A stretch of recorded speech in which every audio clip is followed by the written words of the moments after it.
This episode is brought to you by Indeed. When your computer breaks, you don't wait for it to magically start working again. You fix the problem. So why wait to hire the people your company desperately needs? Use Indeed's sponsored jobs to hire top talent fast. And even better, you only pay for results. There's no need to wait. Speed up your hiring with a $75 sponsored job credit at Indeed.com/podcast. Terms and conditions apply. The American breakfast is a staple of diners and kitchen tables up and down the country.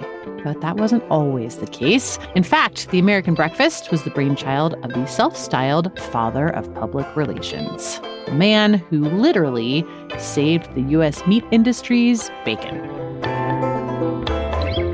Welcome to Rigged, the story of disinformation. In Rigged, we'll rummage through the bag of tricks used by PR to shape the world you live in. These tricks are used to manipulate your feelings, fend off regulation, and evade public scrutiny. Over the last century, they've rigged the media, the government, society really, to benefit the rich and powerful, with sometimes ridiculous and sometimes profoundly serious effects on our democracy. This is a podcast about that war for hearts and minds and bacon, right here on U.S. soil. I'm Amy Westervelt. Today's trick, fake experts. But first, breakfast. Cracking your eggs nice and gently. Just a little sprinkling of the cayenne to make the eggs a little bit spicy. Then into a preheated oven for 6 to 8 minutes.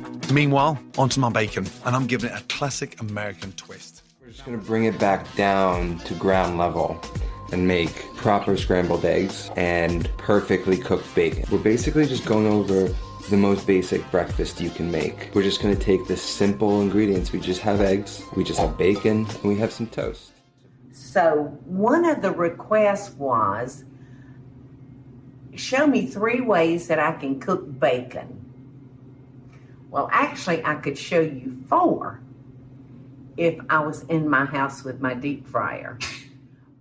It's hard to imagine it was ever rare for Americans to eat bacon with breakfast. Go to most diners in the country today, and what's listed under classic breakfasts almost all include bacon. Pancakes and bacon, bacon and eggs, French toast and bacon, bacon with bacon, wrapped in more bacon. Let me tell you, as a vegan, breakfast is the most obnoxious meal to eat out because it's all bacon, sausage. Yeah. I couldn't eat a damn thing on that plate.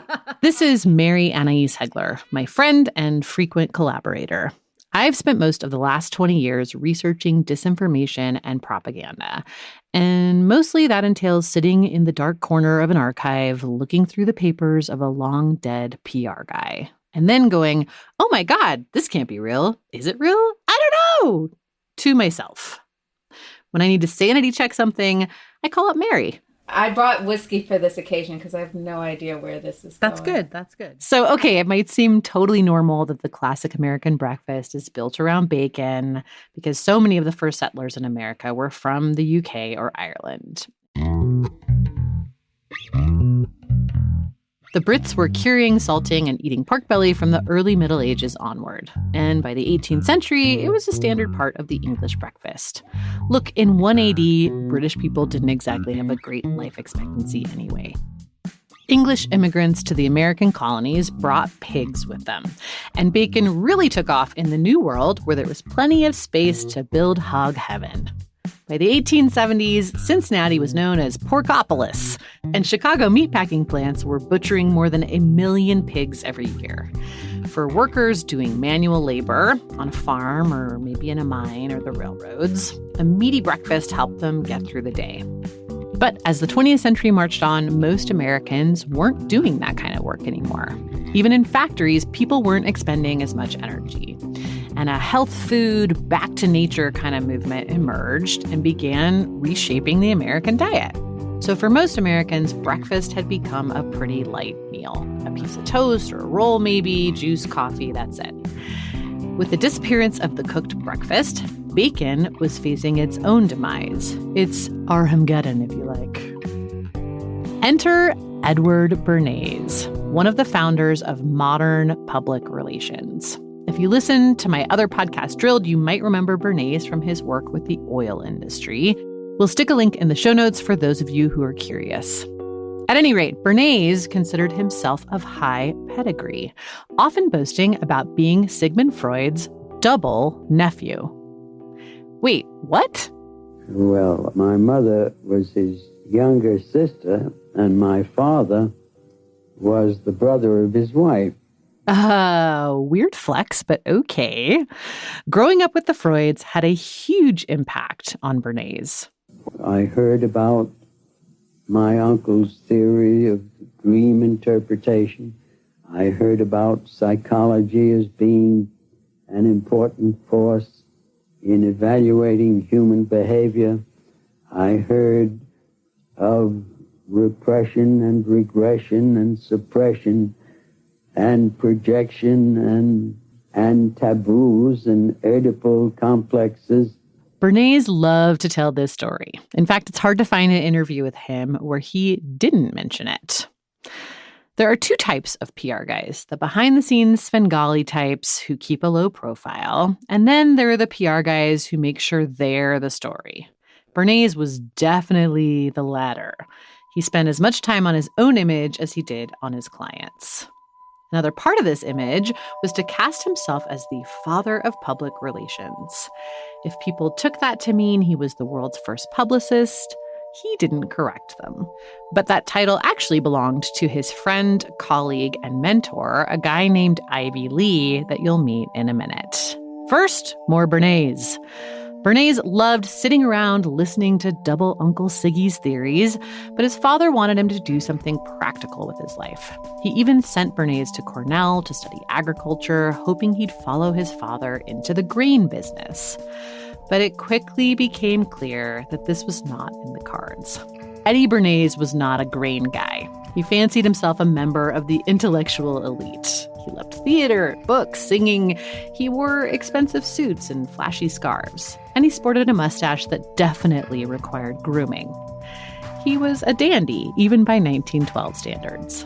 Within a year of graduating, he was already working as a press agent for theater and ballet, and he loved it. He was already bringing Uncle Sigmund's theories into that work, too. When I found one of the earliest examples of that, I had to run it by Mary. He had this idea for a poster for a Russian ballet that he was working for. And he had one of the main dancers, a woman named Flore Rival, and he put her in like a really tight dress and took her to the Bronx Zoo and had her pose with a giant boa constrictor. Oh my God, why? For what? This was like his... Oh my God! This was like sort of his first foray into incorporating his like uncle's theories about repressed sexual desire into PR and marketing. What did he think that, like, I don't understand. What's the message here? Is the snake a dick? Basically, yes. Yes. Very subtle. Very subtle. Is that, no one wants a dick that big. I know. Why? What was the message? He was just trying to get people to go to the ballet, man. And he thought, like, sexy lady holding a snake. Yeah, that's it. But it wasn't all just snake dicks and ballet tickets. Bernays was about to have a huge impact on shaping the American story. Thanks to his successful work for the ballet, Bernays was tapped to join the government's propaganda arm. It was called the Committee for Public Information. It was a group of journalists, artists, filmmakers, and press agents, all brought together to sell the American public on the need to join World War I. The president, Woodrow Wilson, had been elected largely because he promised to stay out of the war. Now he had to sell the public on a U-turn. That was the committee's job, and they delivered. Here's a speech they wrote for one of the country's foremost bankers in 1918. It is simply a question now of the survival of autocracy or democracy. They are in their death grapple. It is a fight to the finish, and it is up to us Bernays' role was to paint the picture abroad of Americans as fiercely independent freedom fighters who would liberate Europe and shine a light on the path forward to democracy. Here he is describing that time in the Adam Curtis documentary, The Century of the Self. At the age of 26, I was in Paris for the entire time of the peace conference that was held in the suburb of Paris, and we worked to make the world safe for democracy. That was a big slogan. This was eye-opening to Bernays. Woodrow Wilson is famously one of the country's most boring and uncharismatic presidents, and propaganda had transformed him into a superhero. Freedom man. When I came back to the United States, I decided that if you could use propaganda for war, you could certainly use it for peace. And propaganda got to be a bad word because of the Germans using it. So what I did was to try to find some other words. So we found the word Council on Public Relations. Wait, I have questions. Yes. So before this, was propaganda like an okay word? Yes. People were just like, yeah, we're just going to spin out some propaganda. Yes. No big deal. Yes. This is also why I think it's so funny when people try now to like differentiate between PR and propaganda, because they're literally the same thing. So, okay, so in 1910 or whatever, you could say, I work in propaganda with a straight face. Yes. Yes. In fact, Bernays so crazy. wrote a book called Propaganda that was like considered a serious book. It wasn't like a critique of propaganda. It was like, here's how propaganda works. You know, it was the same as like a book now that would be like the basics of public relations. And so you're saying that at the end of World War I, that was when propaganda became a bad word, a word you didn't want to say out loud, though people obviously kept doing it. Yes, that's right. And this guy was like, let's just call it public relations. Let's use two words instead of one. Yeah, that's exactly what he did. So how did this theater kid turned propagandist come to wage war on America's breakfast plate? And what does any of this have to do with bacon? To answer that, we have to go back in time a bit to talk about the early days of the American Railroad. That's right, we're talking about trains. Back with that after this quick break.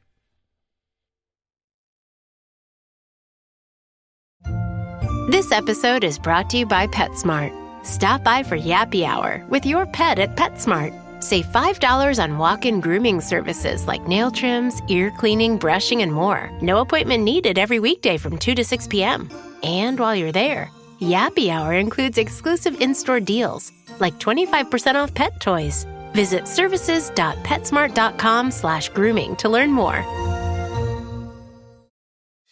Hey, it's Paris. You know I love sparkly things, right? Like stars. Duh. And thanks to Hilton and AutoCamp, I just slept under them. Picture me, serving looks by the fire outside my luxurious Airstream, making s'mores with the kids, while a national park is our backdrop. The great outdoors meets Hilton hospitality. That's hot. Explore all the new ways to stay at Hilton.com. Hilton for the stay.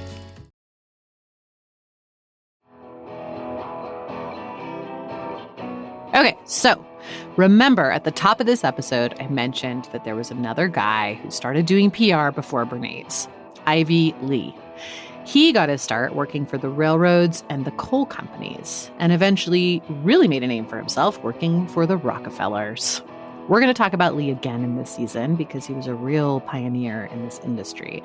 But this time, we're going to focus on one technique in particular: fake experts. Or I guess real experts, but secretly funded by corporations. Today, we have this very warm and fuzzy, almost romantic view of the railroads. Traveling by train feels cool or special, maybe a little old-timey. Of course, the majority of trains now, as then, are not for travel, but for freight, for cheaply and quickly moving stuff from one part of the country to another. Oil, coal, wood, and all kinds of other goods zigzag the country in trains every day. And back in the early 1900s, that was not a quaint or romantic affair. It was terrifying. Trains were constantly derailing and crashing because the industry cared way more about money than safety. They ran the trains too fast and too full, and it got so bad that in the late 1800s, the railways actually became the first industry to be regulated by the U.S. government. How bad does it have to be that you get regulated in the 1800s? It's like being kicked out of Westworld for bad behavior. So, yeah, not a huge shock that PR emerges right as the U.S. government first starts to regulate business, and as the vote is being extended to lots of people who are not captains of industry. PR was a handy way to keep power in the hands of the powerful in the face of creeping democracy. By the early 1900s, the public was starting to think this regulation thing was probably a good idea, and that annoyed the shit out of industry, which made PR even more appealing. Miners began striking, and workers in other industries weren't far behind. Journalists began portraying America's executives as greedy industrialists who were cutting corners and exploiting workers. The public was hungry for industrialist blood. And this is when propagandist extraordinaire Ivy Lee stepped into the picture. Ivy Lee began arranging the first press tours and press conferences to show journalists just how much the railroad companies put into safety. He also created the Bureau of Railway Economics, which looked and sounded like an independent bureau of economists, but was entirely funded by the rail industry. The Bureau's experts pushed the same line again and again. They said regulations and taxes would be bad. They'd just increase costs and force job cuts for the railroads, and that would make everything more expensive for consumers. No one wants that, right? They said it made more sense to let the railroad companies handle these things themselves.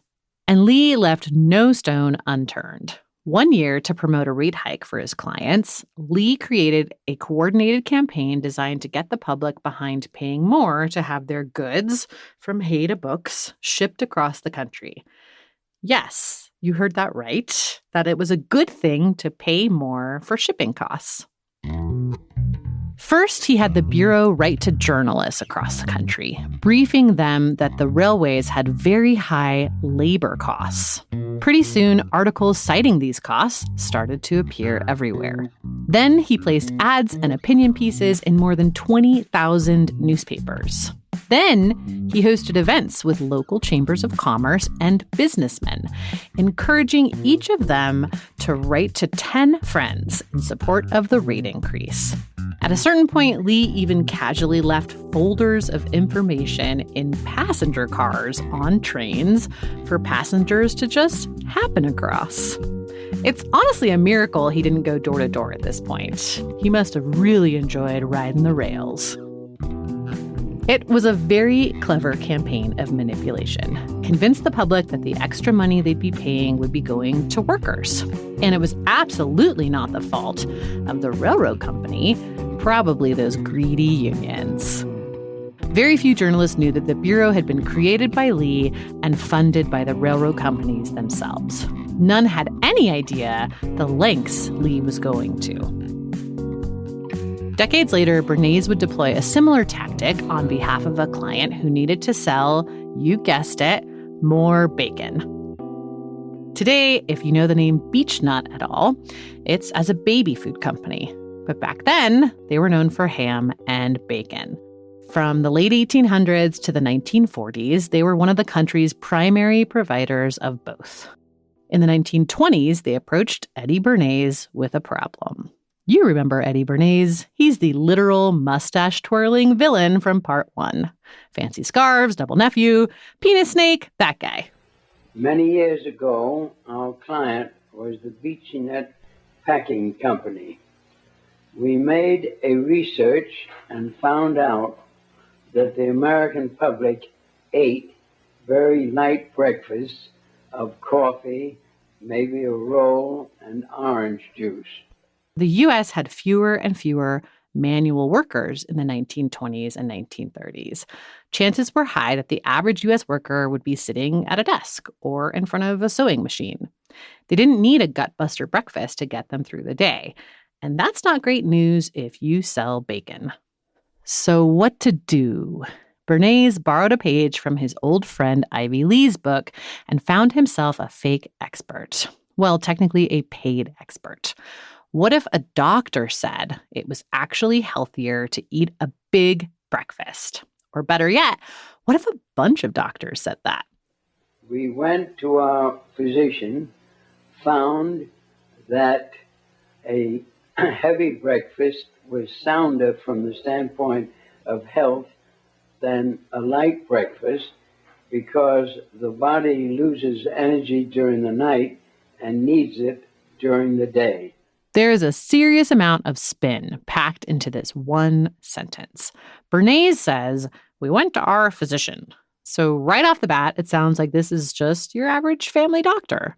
But we know from various documents Bernays left behind that he was, in fact, the PR firm's in-house doctor.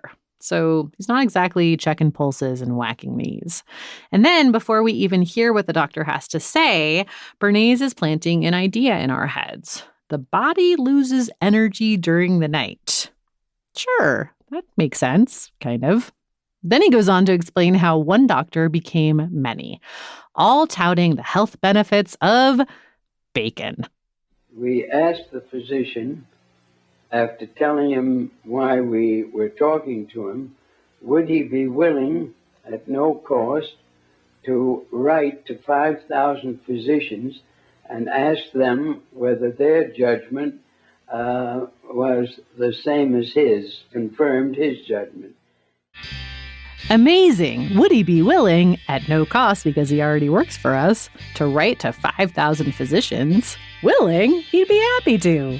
Anything to further the humanitarian mission of getting people to eat more bacon. Like Ivy Lee before him, Bernays realized that if the public knew that that doctor's expert opinion was bought and paid for, they would see right through the trick. We have no idea what exactly that doctor sent out or what exactly those 5,000 other doctors said back, but we do know that Bernays sent a press release out to all the papers and magazines saying all these doctors agree a heavier breakfast is better. That was publicized in the newspapers. Newspapers throughout the country had headlines saying 4,500 physicians urge heavy breakfast in order to improve health of American people. Many of them stated that bacon and eggs should be embodied with the breakfast, and as a result, the sale of bacon went up. Oh, gee, I wonder why they just happened to suggest bacon and eggs as part of that heavier breakfast. So, a bacon industry hungry for profits and a PR man hungry for kudos work together to build an American institution, the classic American breakfast, bacon and eggs. But the PR industry's use of paid experts didn't stop at the diner. Since Lee and Bernays, loads of other industries have used paid experts. Eventually, paid experts became key to a new trick, science denial, a very effective tactic embraced by the tobacco companies, oil companies, chemical companies, you name it. Here's a food industry-funded expert in 2015 telling people they really don't need to worry about antibiotics in meat. But is this meat actually healthier for consumers? Antibiotics are an important tool for farmers to treat sick animals and prevent animals from getting ill. By strategically using these drugs, farmers ensure only meat from healthy animals eventually makes it to your plate. Choosing a burrito or a foot-long sub labeled antibiotic-free might make you feel like you're making a healthier choice, but in reality, you're simply paying more for a label. He works for the very independent-sounding Center for Accountability in Science, an organization funded largely by the food and restaurant industries. Here's cancer researcher Clarence Cook Little in the 1950s telling people they probably don't need to worry about smoking. Dr. Little, have any cancer-causing agents been identified in cigarettes? No, none whatever, either in cigarettes or in any product of smoking as such. At the time, even Edward R. Murrow, the famous journalist Little was talking to there, had no idea the research he was citing had been paid for by the tobacco industry. And then there's the oil-funded Austrian physicist Fred Singer. He doesn't want consumers worrying themselves about climate change. CO2 certainly man-made, yes. So it's plausible that humans could be affecting the climate. And you just have to look at the data. That's what we do. Now, the satellites don't show any warming. Singer ran the very pro-environment sounding Science and Environmental Policy Project, funded by a web of fossil fuel groups and dark money right-wing think tanks. There are plenty more examples across really any industry that might not love the idea of regulation. And look, nonprofits hire experts and fund think tanks too. The problem here isn't so much that companies have a research agenda. That's sort of to be expected. It's how they hide that agenda and try to pawn industry-funded research off as being completely independent. Or even name a think tank something like the Center for Science That Helps the Little Guy, so you think they're on your side. People shouldn't have to untangle a web of dark money organizations to figure out what information they can trust. It's an unfair burden to put on the public. Unfortunately, that's the world the PR experts created, and now we all have to live in it. But if you know how to spot certain techniques, you can save yourself a lot of time and confusion. To recap, here are the signs that you're being pitched by a fake expert. They misrepresent the other side's viewpoint, making a straw man argument, one they can easily tear to pieces. They cherry-pick data points and studies, sharing the bits that support their argument and ignoring everything else. They don't tell you who's funding them or any of the research they quote. Their overarching message is that you shouldn't worry about whatever problem they're discussing, that the powers that be have it under control. The point of these kinds of campaigns is to convince you that whatever you're worrying about, don't. It's fine. The grown-ups have it handled. That's it for this episode. Next week, we're going to take a dark turn and learn about a technique that's been around for over 100 years. In fact, one of the very first PR techniques, the myth of the crisis actor. Thank you for joining us on this hair-raising journey through the murky history of PR. Remember to subscribe wherever you get your podcasts to take this ride all the way to the end. Rigged is an original Critical Frequency production. Lots of documents, photos, videos, and other fun facts about the wild world of PR are on our website at rigged.media. Our producer is Martin Zaltz Ostwick. He also scored this season. Artwork is by Matthew Fleming. Our fact-checker is Ashley Braun. Our First Amendment attorney is James Wheaton of the First Amendment Project. Big thanks to Mary Anais Hegler, who you'll hear throughout this series. If you want to hear more of me and Mary joking around, check out Hot Take, the show we do about climate change. Archival tape in this episode is courtesy of the Library of Congress. The show is reported by me, Amy Westervelt. Thanks for joining us, and we'll see you next time.